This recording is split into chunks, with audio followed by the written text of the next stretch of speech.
Доброе утро, зрители Stop Game! В эфире Инфакт. В начале месяца Rockstar выпустила Next Gen обновление для ПК-версии Grand Theft Auto 5, после чего игра разделилась на два издания. Оригинальное Grand Theft Auto Legacy и улучшенное Grand Theft Auto 5 Enhanced. Спустя всего неделю с момента запуска обновленная версия закрепила свой статус самой графонистой. Конечно нет, самый низкооцененный GTA в Steam на сегодняшний день. Grand Theft Auto 5 Enhanced имеет больше 20 тысяч отзывов в магазине Valve, из которых положительными являются только 54%. Большинство негативных оценок связаны даже не с плохим графоном или малым количеством обновлений, а с самой очевидной проблемой — с переносом прогресса из классической версии. Таким образом, игра обходит предыдущего антирекордсмена в лице Grand Theft Auto 3 The Definitive Edition, чей рейтинг составляет 66%. Примечательно также, что вскоре после релиза обновления Grand Theft Auto 5 Legacy, старую версию, убрали с виртуальных прилавков. Страничка в Steam все еще активна, но по запросу издателя оригинальная GTA 5 больше не отображается ни в магазине, ни в поисковике. Красивый симулятор жизни Inzoi стартует уже через пару недель. Пора присматриваться к системным требованиям перед потенциальной покупкой. Покупкой нового компа, конечно. Детализированные системки на вашем экране. Что касается видеокарты и оперативки, там все терпимо. 3070 в рекомендованных, окей, но проц! 5800X3D для средних, 7800X3D для рекомендованных. Процессор стоит как PS5, если что, целая PS5 с дисководом. Но другое железо корейский Sims и не потянет, действительно. К слову, после релиза команда внедрит в игру функцию автоматического подбора оптимальных настроек под текущую конфигурацию системы, что с таким-то запросом должно быть вообще-то сразу с релиза. Inzoi стартует в раннем доступе Steam уже 28 марта. Полноценный релиз состоится в том числе и на консолях. Текстовый перевод на русский язык в наличии. Во Франции начался громкий судебный процесс над тремя бывшими топ-менеджерами Ubisoft — Сержем Аскоя, Томми Франсуа и Гийомом Патрю. Их обвиняют в том, что компания начала делать ширпотреб вместо нормальных игр. Не тот текст, их обвиняют в систематическом, психологическом и сексуальном харассменте сотрудников компании в период с 2012 по 2020 годы. Вот это тот текст. Согласно местным СМИ, дело стало кульминацией расследования, начатого после разоблачений 2020 года, когда в соцсетях появились анонимные свидетельства о токсичной культуре в компании. Расследование Liberation вскрыло проблемы в Ubisoft, вынудив выгнать ряд руководителей. Все трое отрицают вину. Если что, вот досье этих троих. Франсуа — экс-вице-президент по редакционным и креативным вопросам. Он якобы смотрел видео 18+ в офисе открытого типа, унижал женщин, называя их уродинами, и даже пытался через силу поцеловать сотрудницу на вечеринке. Аскоя — бывший креативный директор. Он обвиняется в расистских высказываниях, включая вопрос сотрудницы-мусульманки о поддержке террористических организаций. И третий — Патрю. Его подозревают в психологическом давлении. Все, деталей не будет. Как пишут СМИ, судебный процесс продлили до 2 июня из-за жалоб адвокатов на недостаток времени для подготовки. Профсоюз Solidaire Informatique требует привлечь к ответственности и SEO Ubisoft Ива Гиймо за попустительство. Хотят, видимо, полный сетап собрать, так сказать.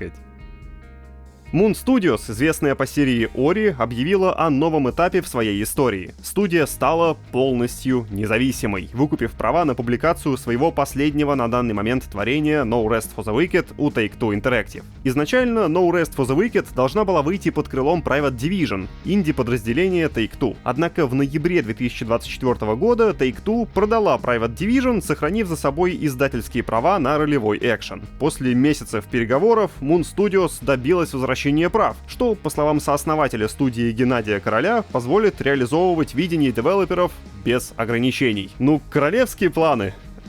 Простите. Студия не только поделилась новостями о независимости, но и раскрыла подробности крупнейшего обновления No Rest for the Wicked под названием The Breach. Оно выйдет 30 апреля. The Breach продолжит сюжетную кампанию. Также заявлены новые регионы, фракции, доспехи, враги, оружие и другой контент. После The Breach разработчики займутся в том числе кооперативом на 4, а Гаррет Кокер расширит саундтрек проекта.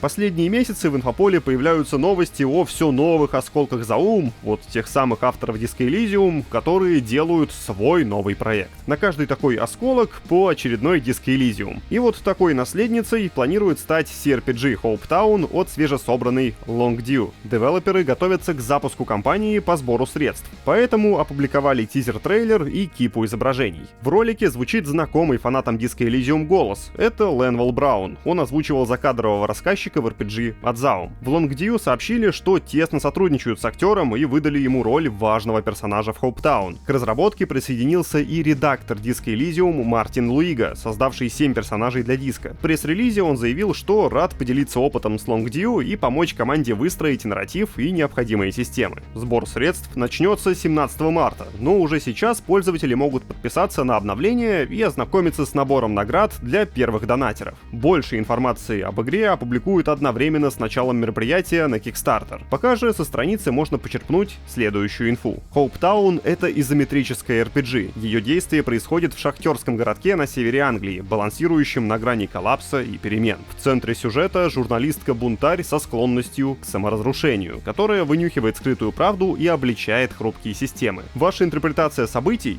как журналиста, будет иметь последствия в мире. Больше про лор можете почитать в заметке, ссылка там, в присыпке. Кликайте, кому интересно.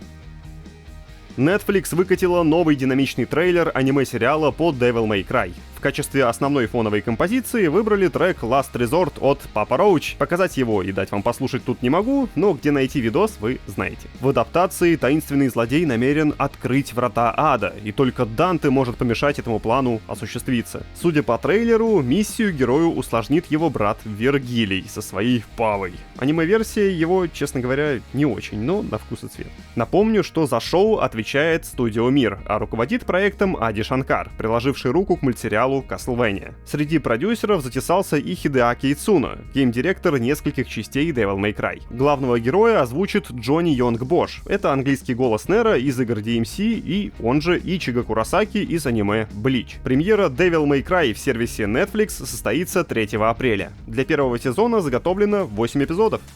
А вот и все новости на сегодня. За добавкой приходите к нам на сайт. Там еще много интересного. Не забудьте про лайк и хорошего вам четверга. Пока!